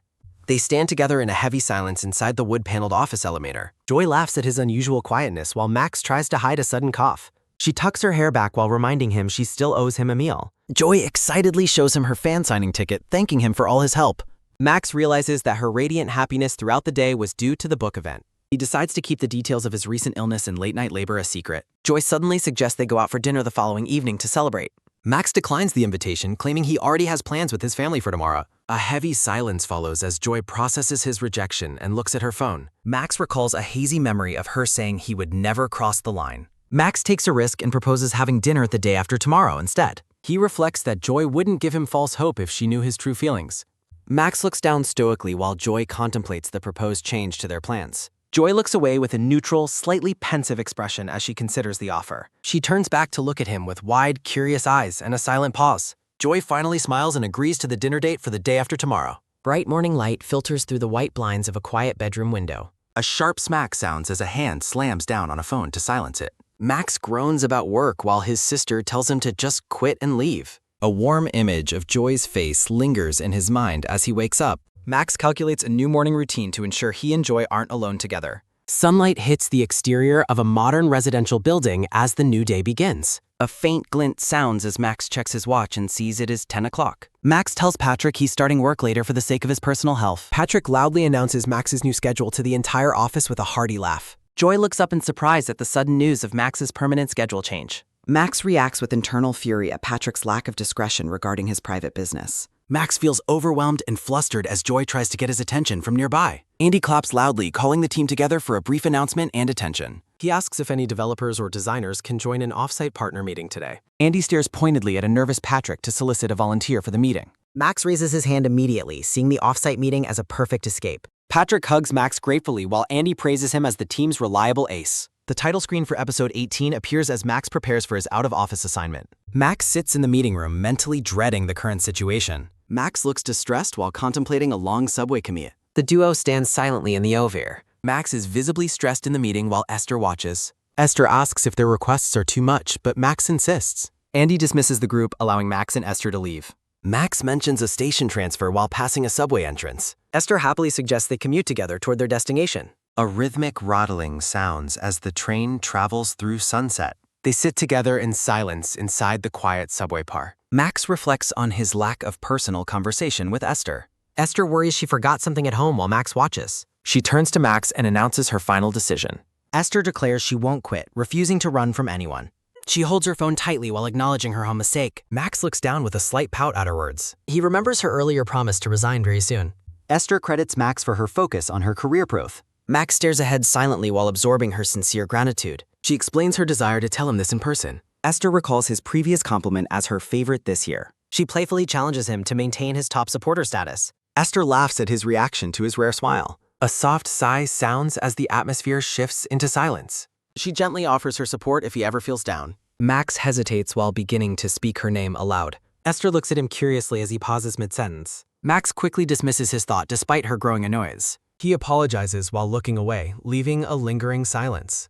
Esther watches him thoughtfully while the train continues on. She encourages him to speak his mind more openly. Max recalls her ex-boyfriend and finally asks about him. He questions if seeing her ex at work is difficult. Esther admits the mere thought makes her feel ill. A heavy rattling sounds as Max immediately regrets his question. Silence falls as Esther sits quietly on the train. She looks through a handle loop, noting things are improving. A soft smile touches her face while sharing her progress. Max watches her, his expression unreadable as she speaks. Esther expresses her relief with a more relaxed demeanor. Max looks away, hoping his own feelings pass Cern. A sharp creak sounds as he grips his back tightly. Max suddenly tries to recall Joy's real name internally. Esther smiles knowingly while correctly identifying Joy's real name. She asks for confirmation, leaving Max stunned by her question. Max looks at her with wide eyes completely frown. He wonders how she knew and what her intentions are. Max feels his mind go blank while trying to act. Esther teases him for being a bad liar today. She laughs at his flustered face and calls him busted. Max and Esther sit on the subway as she announces her hunger. Esther beams at Max and asks if he wants to grab there. The title screen for episode 19, Balance of Terror, appears as Esther smiles warmly. The scene shifts to a Korean restaurant's exterior during the late evening. Esther enthusiastically orders 2 soup portions and a side dish for them. She adds alcohol to the order while Max questions his lack of choice. Esther sets the table while praising the restaurant as a local college gem. She holds up a liquor bottle, explaining it is just a meal accompaniment. While pouring a drink, Esther admits she noticed his secret despite his silence. Esther notes Max's expressions have become livelier since Joy started sitting nearby. A quick tap sounds as she reveals her certainty about his feelings. Max recalls pulling an all-nighter on Wednesday while Joy was away. Esther points out the takeout coffee she noticed on his desk that morning. A memory shows a light-haired woman drinking coffee while working late at night. Esther teases him about true love, but Max insists the coffee was decaf. She laughs at the absurdity of drinking decaf during an all-night shift. Esther ties her hair back while offering to order him a soda instead. Max decides to play along with her pace and accepts the drink. Esther looks flushed as she enjoys her drink in the restaurant. Max questions the taste of alcohol while Esther praises his high tolerance. A sharp thud sounds as Esther slams her glass down, blaming Joy's behavior. She explains that attractive people should avoid causing misunderstandings for their colleagues. Esther points out that Max has been blatantly avoiding Joy since yesterday. Max looks down silently while processing her blunt analysis of his actions. A quiet scrape sounds as Max reflects on his incompatibility with Joy. Esther notices his dejected mood and asks what is bothering him. She tells him sincerely that she does not find him lacking. Max questions her knowledge, prompting Esther to ask about his knowledge of Joy. A soft glint appears as she asks about Joy's age and personal hobbies. Esther chides him for deciding they don't match without knowing her properly. Esther looks slightly dazed as the alcohol begins to affect her. Night falls over the restaurant as Max suggests they head home out. Max reflects on his need to stay back from Joy's professional boundaries. He admits to himself that he lacks the courage to cross them. Esther follows him with a pensive expression as they walk at night. A red light shines as Max ponders making a final decision soon. Esther shares her past conflict about quitting or returning to her ex. She explains she chose to stay and focus on her current job. A soft tap sounds as Esther tells Max to consider his choices. She asks if he wants to distance himself from Joy or proceed. Esther assures him that he doesn't need to rush his final decision. At the station, Esther asks if he knows about a balance of terror. She explains that since they both hold secrets, they are now partners. A quick snap sounds as she promises to keep his feelings confidential. Esther reacts with a look of surprise to something Max says. Max offers to send money for dinner and asks for her details. A brief silence follows as Esther asks to see his phone for information. Max looks at his phone with a blank expression after the exchange. He questions the cute nickname saved while Esther explains the payment system. Esther laughs at his unenthusiastic reaction to receiving her personal phone number. The train for Zhengzhou arrives and Max decides to head home, leaving the drunk Esther behind at the station. A sharp hiss sounds as the subway doors open for Max to board while Esther watches him leave. Esther sits on the platform bench, brightly cheering Max on to succeed in his complicated love life. Max stares at his vibrating phone with a distressed expression, visibly unsettled by the unexpected caller. A low buzz sounds as Joy's contact information appears prominently on Max's phone screen. The phone continues to ring with a call from Joy, surprising Max with the rare direct contact. Max looks at his phone in total disbelief, noting that such a thing has never happened before. Night passes outside the window as Max reflects on his growing dread for the coming Monday morning. Max looks somber while imagining himself harshly rejecting Joy's company to avoid the pressure of his feelings. A heavy thud sounds as Max walks up the stairs, recalling Esther's advice to consider his true desires. He remembers Esther questioning if he truly wants to distance himself or move forward with his coworker. A rhythmic tap sounds as Max walks outside, deciding to follow Esther's advice and accept his feelings. Joy prepares coffee at work while Max resolves to stay composed and make a wise decision. A soft whir sounds as Joy asks about a schedule while Max provides a polite, normal response. Max attempts to start a natural conversation by asking about the previous Friday's office events. A light rustle sounds as Joy offers him a piece of chocolate, making the atmosphere feel unexpectedly comfortable. Max stirs his coffee with a small smile, relief that their interaction feels like any other normal day. Max watches Joy from a distance, hoping she hasn't noticed his inner turmoil or previous awkward behavior. He looks away, realizing how little he actually knows about her personal life and true character. Max reflects on his habit of making assumptions about their compatibility without truly knowing her. He recalls his earlier blunt statement about the pressure of the weekend while they stood in the elevator. Max looks at her earnestly and clarifies that he didn't mean his previous harsh words.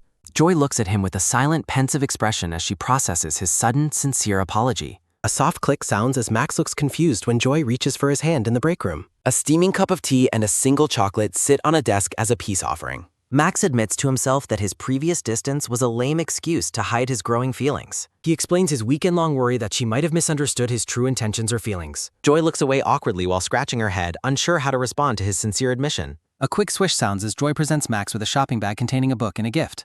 She explains the gift is a thank you for his hard work during her recent all-night shift. Joy looks down pensively, admitting she hasn't been considerate enough of his personal boundaries lately. She acknowledges his efforts to maintain professional distance and apologizes for her own lack of consideration. Joy gives him a warm, bright smile while offering her sincere apology for the recent misunderstandings. Max realizes he is buried in work and feels overwhelmed by his lack of personal productivity recently. A soft clink sounds as Max realizes he must work overtime to keep up with his busy schedule. Joy approaches his desk and kindly offers her assistance with his current workload. A soft brush sounds as she notes his recent busy schedule and offers to help him catch up. Joy beams at him with an angelic aura, leaving Max momentarily stunned by her kindness. Max hesitates to accept her help, worried about making her stay late for his own sake. A sharp gasp sounds as he realizes that refusing her help might cause another awkward misunderstanding. He worries that distancing himself now would seem strange after his earlier efforts to clear the air. A soft chime sounds as they agree to work together, aiming to finish the tasks quickly. Max looks at her, calculating that they can both leave soon if they cooperate on the work.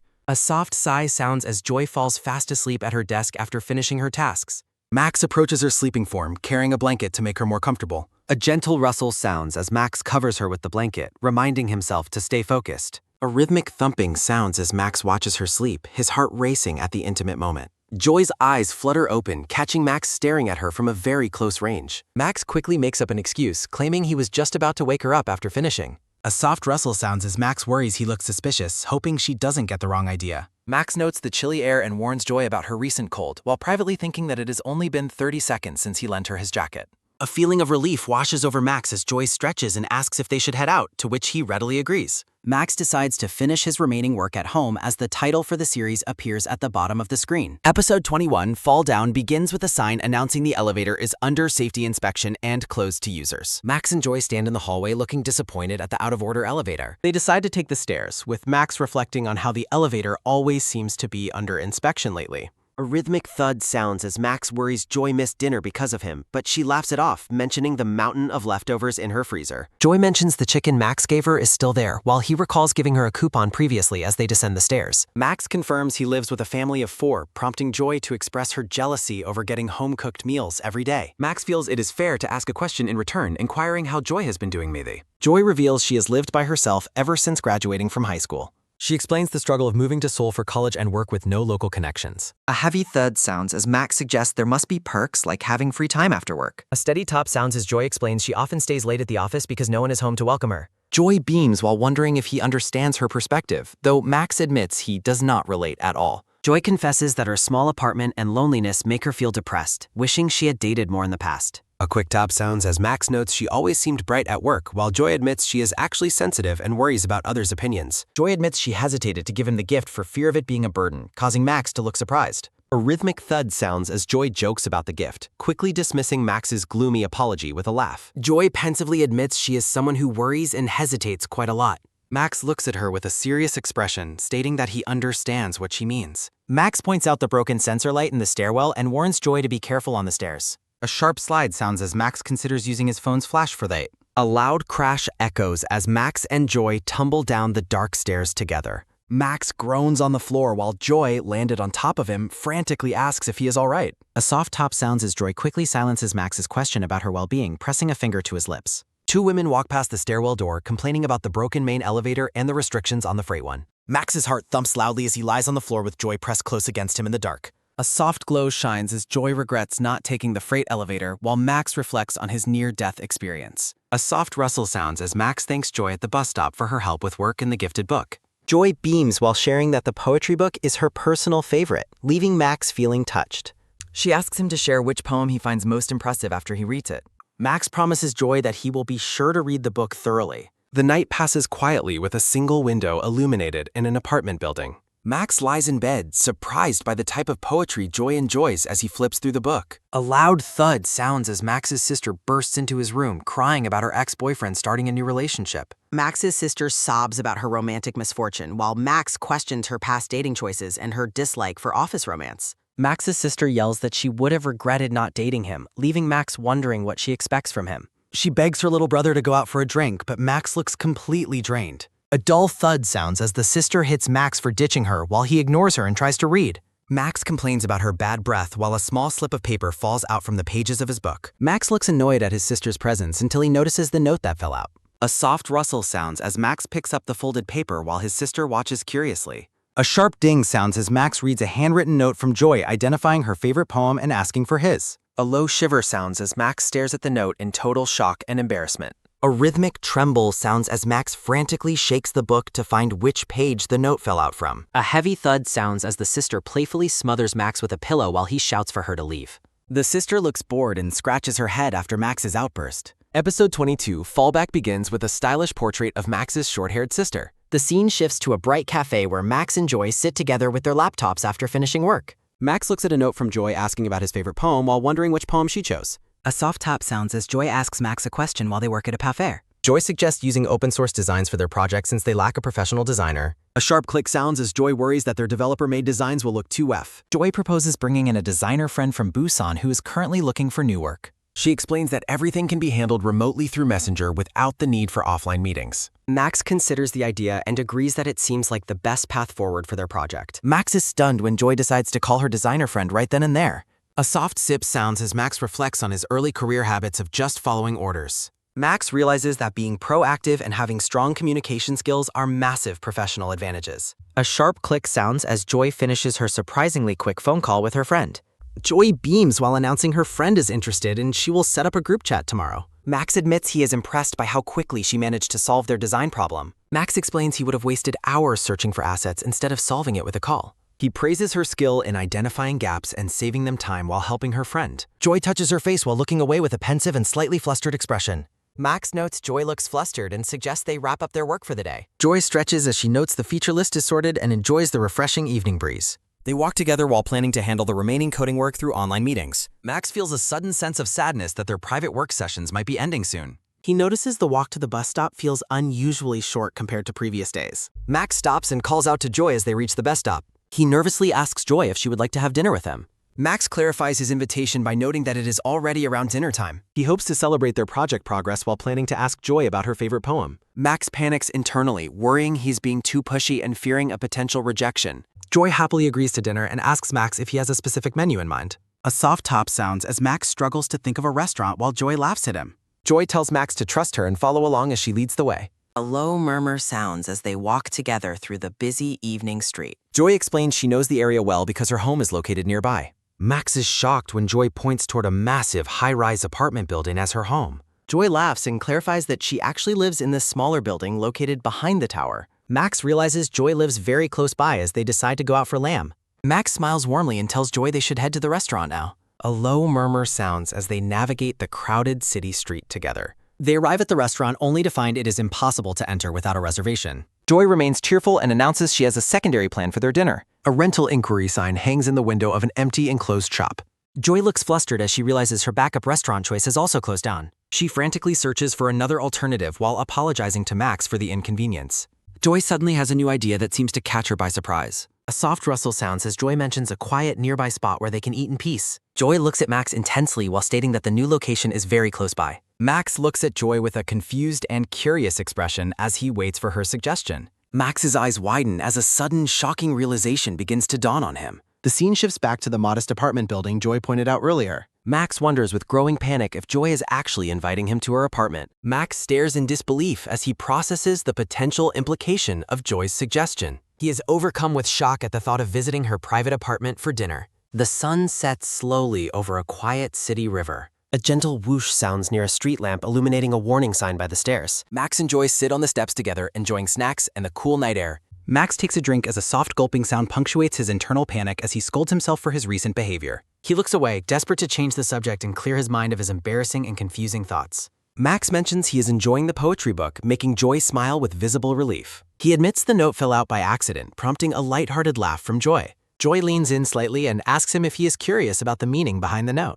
She playfully decides to keep him waiting, leaving Max looking utterly bewildered by her sudden refusal. Joy promises to reveal the answer only after their project succeeds and they both find new roles. She looks down pensively, reiterating that she will tell him everything when the right time comes. Joy adds that she will only do so if he is still curious then, making Max watch her with a serious expression. A soft rustle sounds as Joy mentions she will also reveal which poem was her favorite at that time. In a brief memory, Joy recalls asking Max to share his favorite poem with her soon. Max remains quiet, clearly troubled by the weight and mystery of the conversation. Joy observes him with a soft, searching gaze as they sit together in the darkness. Joy admits she has never seen him drink before, causing Max to look surprised by her observation. She asks if this is his first time drinking with a single coworker, which he hesitantly denies. Max mentions his recent outing with Esther, catching Joy off guard with the unexpected name. A long, heavy silence falls between the two of them as they sit on the stone stairs. Max frantically explains the dinner with Esther was a mere coincidence, fearing he is providing too much information. He worries Joy might misunderstand his intentions, but she just teases him about his guilty conscience regarding Esther. A sharp pop sounds as Max opens another drink while desperately denying any romantic sparks between him and Esther. Joy takes a slow sip of her drink, noting that the two did not seem close when she first joined. A memory of a train ride flashes back to a previous conversation regarding a person named Jang Charon. Esther smiles warmly in the past, promising Max that she will keep his secret safe from everyone else. Back in the present, Joy mentions her new work duties will soon bring her into frequent contact with Esther. Joy suggests they should all grab dinner together with Esther soon, causing Max to recoil in visible shock. Max shouts in surprise at the sudden proposal while Joy calmly explains they are all coworkers and friends. A soft whoosh sounds over the shimmering river as Joy reflects on how they are all mutual friends. Joy leans back on the steps, wondering aloud if she and Max are truly friends as well. She looks at him with an intense and vulnerable expression, asking for his confirmation on their relationship. Episode 23 begins with a close-up of Joy's radiant and hopeful smile as she enjoys the evening. A rhythmic tap sounds as they walk together, with Joy apologizing for the casual and confident way she led him. Max tells her not to apologize just as they both notice someone familiar waiting at the bus stop. A woman in all black sits on the bench, focused entirely on her ice cream bar. Max leans in and whispers to Joy that the woman is actually his older sister. Joy introduces herself with a polite bow and a bright, charming smile to the stranger. The sister stares at them with a cold, suspicious gaze as Max introduces Joy as his study group partner. Suddenly, the sister adopts a sparkly, polite persona and greets Joy with an exaggerated and false sweetness. Max looks horrified as his sister offers him her ice cream, witnessing her deceptive social mask for the first time. Joy waves goodbye as she departs for the night, leaving the two siblings alone at the station. The next day arrives with a bright sun shining over the urban power lines and buildings. Max's sister yells at him using a strange version of his nickname while pointing an accusing finger. They walk together as Max questions the name she used, insisting his office nickname is simply Max. The sister asks if his feelings for Joy go both ways while Max sighs in deep exasperation. She rages about him refusing to drink with her just 2 days ago while he clearly drank with Joy. She mocks his sudden interest in poetry despite his logical mind, sending a literal chill down Max's spine. Max is stunned to learn she saw him reading his book, feeling his privacy has been totally invaded. Over a shared meal, the sister demands the sister to know the truth while Max insists Joy is just a normal coworker.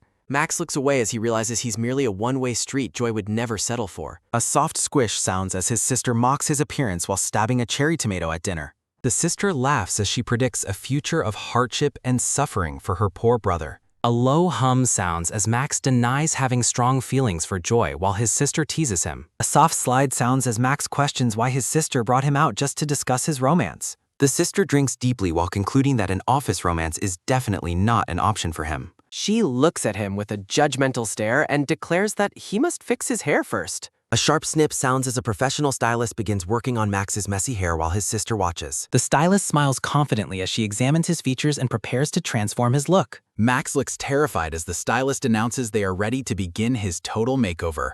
A recruitment notice for translators and editors appears as a brief transition. Joy walks into the office the next day, looking professional in her teal shirt and slacks. A soft gasp sounds as Joy spots Max and stares in absolute shock at his transformation. Coworkers crowd around Max, praising his new vibe while he lies about just changing hair salons. Max asks nervously if his new look is weird while a drop of sweat rolls down his face. Joy watches from a distance as a coworker suggests his new style feels a bit unnatural. Joy leans in and whispers to Max that his forehead looks great with his new hairstyle.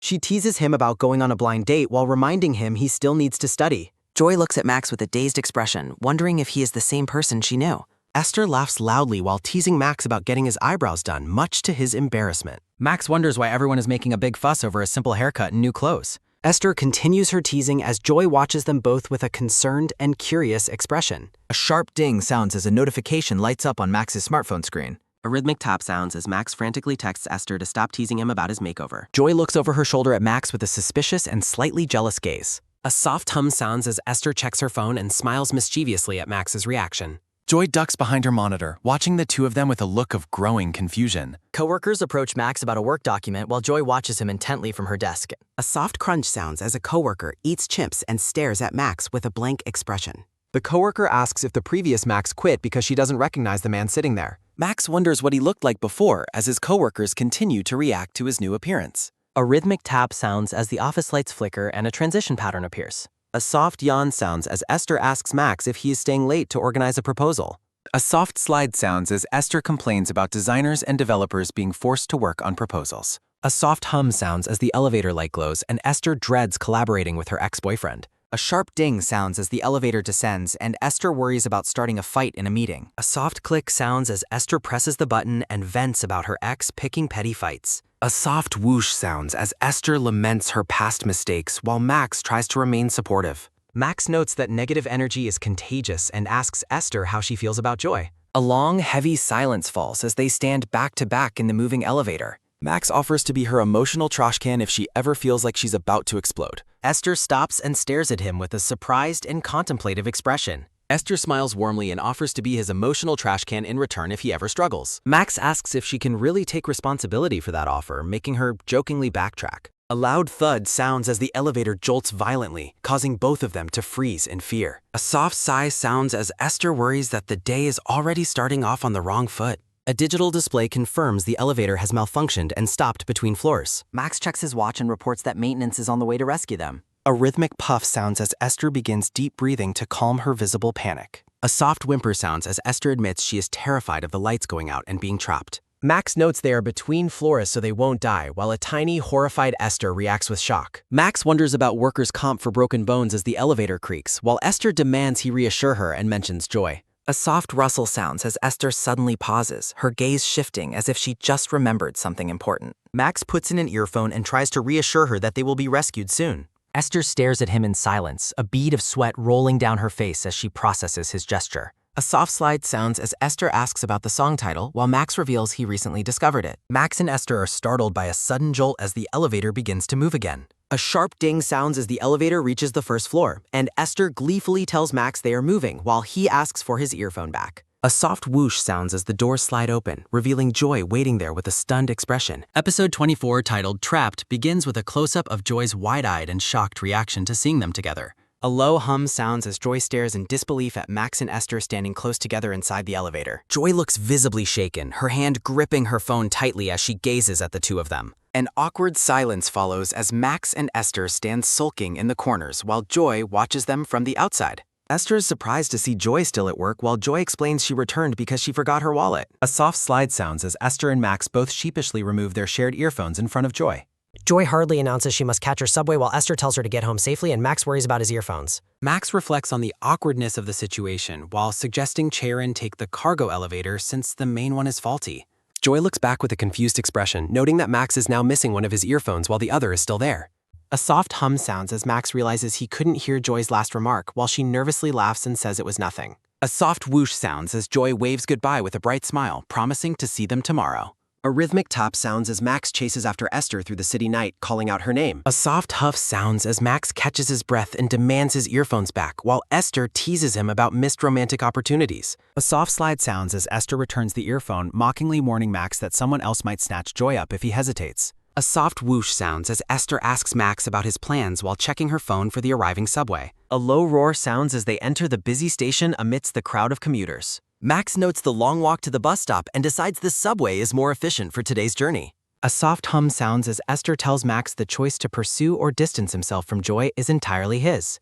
Esther continues by hoping that if he does pull away, it isn't because he feels inadequate. Max sarcastically asks if she's his self-esteem guardian, sparking Esther's playful interest in taking on such a sparkly new role. A rhythmic clatter sounds as they sit together on the moving train, surrounded by other silent passengers. Esther claims she doesn't just respect anyone, emphasizing that her respect is a rare and valuable commodity. Esther encourages Max not to think so negatively and to embrace the positive vibe of his new transformation. A rhythmic clatter sounds as Esther smiles gently and suggests that his chances with Joy might not be zero. Max looks at Esther with a quiet, thoughtful expression as the train continues its journey. A loud thud sounds as Esther notes Max has been mixing informal and formal speech lately, catching him off guard. Esther suggests they become friends if their ages are close, but Max insists on maintaining professional workplace boundaries. Max smirks as Esther mockingly claims she never actually intended to be friends with him anyway. In a soft memory, Esther encourages Max to speak his mind while he reflects on how she helped him resolve things with Joy. Max looks down with a sincere expression and quietly thanks Esther for everything she has done. A sharp clatter sounds as Max suddenly stands up, announcing he needs to transfer at the next station. Esther watches him go while admitting with a small smile that she actually preferred his look before the makeover. A loud hiss sounds as the train doors close, and Esther waves goodbye while Max watches through the window. The next morning, Esther stands pensively with her hand to her chin, lost in deep thought. Joy greets Esther at the office, commenting on her early arrival, while Esther explains her plan to enjoy the early weekend. Esther holds a piece of paper and looks up with a curious expression as if noticing something strange. Joy begins to explain something with a soft blush on her face, appearing slightly hesitant. Joy watches as Max walks past them in the hallway, his hand nervously scratching the back of his head. A soft blush spreads across Joy's face as she watches Max from a distance with a nervous smile. Joy looks down with a determined but anxious expression as she contemplates her feelings. Episode 25, titled Ice and Hot, begins with Joy and Esther standing together in the break room, looking surprised by someone's arrival. A promotional banner featuring various manhwa characters is displayed. Andrew complains to a colleague about the delay of design drafts he requested. Esther angrily retorts that he was the one who changed the function specifications first. Max watches the tense argument, noting the miserable start to his morning. A splashing sound echoes as Max washes his face, determined to endure the difficult week. Andrew suggests they go for fresh air, assuming Max isn't busy. Max agrees while wondering about the strange feeling in his gut. A bad premonition hangs over Max as he stares at a smoke-free zone sign. Andrew lights a cigarette and criticizes the company's hiring of inexperienced people. Andrew asks for Max's validation while they sit together in the outdoor courtyard. Andrew vents about the company's culture of using nicknames and pretending everyone is equal. Andrew ironically claims that everywhere he goes, there is someone who only complains and gossips. Max reflects on his morning as the worst he has had in a while. Max approaches Joy's desk and asks if she is ready for lunch. A minimalist background panel indicates a transition in the day. Joy happily eats her burger while Max watches her in silence. Max notes that eating with her makes for a perfect lunch. Joy's cheerful eating habits help his morning stress finally melt away. Max asks Joy about their study group schedule and her morning with Esther. Joy hesitates, suggesting they skip the study session for the week. A boom sounds as Max reacts with visible shock to her suggestion. Joy explains her need to focus on a speaking exam coming up this weekend. Max realizes Joy's recent speaking practice was for her upcoming test. Max gives a thumbs up and encourages Joy to ace her exam. A soft drip sounds from a faucet in the empty, dimly lit office. Max looks weary as he continues to work late into the night. Max reflects on Joy's serious dedication to her career change as he works. Max's manager smiles while discussing a future salary renegotiation for the third quarter. Max questions if he has the confidence to avoid future regrets. Esther approaches Max at his desk, noticing his serious expression. Esther offers Max a drink while noting the mountain of Orcad. Esther explains her caffeine detox as she sits down on the couch to talk. Esther hesitates before calling out to Max in a low voice. Max wonders if he should apologize for his reaction to the morning's meeting. Max sips his drink, concluding that Andrew was the one who started the fight. Esther expresses regret for putting Max in an awkward position between her and her ex. Max asks Esther if she regrets her past relationship with a man like Andrew. A soft rattle sounds as Esther stares silently at the ice in her cup. Max quickly apologizes for his thoughtless question as he turns away in embarrassment. Esther clarifies that she has no regrets despite being angry at how things ended. Esther states she prefers the pain of a mistake over the regret of never trying. Esther reflects on the lessons she learned from her short relationship. Max notices the firm conviction in Esther's eyes as she speaks. Esther playfully punches Max's arm, telling him it is normal for friends to talk about these things. Max compares his own hesitation to Esther's strength while holding his drink. Max remembers standing in an elevator with Joy, feeling the weight of the upcoming weekend. Max recalls Joy teasing him about trying to impress someone with his new look. Max remembers Joy's bright smile and admits he has spent too much time running away. Esther's warning about someone else taking Joy away echoes in Max's mind. Esther laughs and advises Max to relax and treat Joy as a friend for now. Esther reflects on her desire to grow closer to someone while admitting her own lack of experience. A soft drip sounds as Esther contemplates how clumsy she feels when navigating matters of the heart. A soft squeeze sounds as Max looks visibly stressed, contemplating a difficult and nerve-wracking decision. Max approaches Esther at the office lounge and nervously asks for her help with his situation. Esther looks up with a surprised and questioning expression as she processes Max's sudden request. The office atmosphere remains quiet as the scene transitions to a new moment of reflection. A soft scratch sounds as Esther questions why she is the person Max chose to ask for advice. A soft thud sounds as Esther asks what she will receive in exchange for her assistance. A soft rustle sounds as Esther emphasizes that their arrangement should be based on a fair trade. A boom sounds as Esther excitedly suggests that Max provide her with a set of personal coupons. A bright ping sounds as Esther specifies she wants 5 coupons, leaving Max completely baffled. Esther explains that these magical coupons will grant her various favors, wishes, or commands from him. A low hum sounds as Esther playfully dismisses him, prompting Max to desperately agree to the deal. A soft clink sounds as Esther raises her drink in a cheerful toast to Max's bright future with Joy. Max acknowledges the sentiment with a hesitant and nervous expression, still processing the cost of her help. A quiet transition shows Esther pensively scrolling through her phone while sitting alone at a cafe. A woman with short black hair holds a beer and asks Max about the age of the person he likes. A playful ooh sounds as the woman teases Max, questioning the potential age difference between him and Joy. A boom sounds as Max admits he has no idea how old the woman he likes actually is. The woman looks incredulous, criticizing Max for his total lack of basic information about Joy. The woman dismisses Max as hopeless and suggests he should just stick to playing video games. A bright flash sounds as Max reflects on how little he truly knows about Joy's personal life. Max recalls a dinner together, realizing he is ignorant of Joy's hobbies, hometown, and even her MBTI. A rhythmic tap sounds as Max focuses on his work at the office, his mind still preoccupied. A sharp crack sounds as Max watches Andrew loiter near Joy's desk to invite her to lunch. A soft stretch sounds as Esther pulls Andrew away by his shirt, ordering him to stop slacking off. Esther winks at Max while using a work request as an excuse to clear the way for him.